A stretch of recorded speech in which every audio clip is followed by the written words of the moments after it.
Just think, you want to buy a house and you have no money.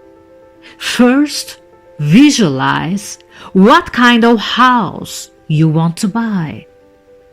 Don't visualize according to your pocket, according to your financial situation. You don't have money anyway. Go, enter the house you want to buy, visit it, spend time there.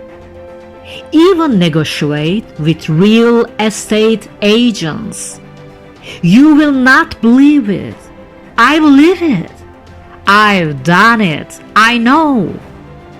3 months, maybe 3 years. It doesn't matter. Don't give up. Keep doing it. Before you know it, you have bought that house. Whatever you want to live, whatever you want to buy, try to be in those areas a lot. Because most of the time the mind cannot visualize.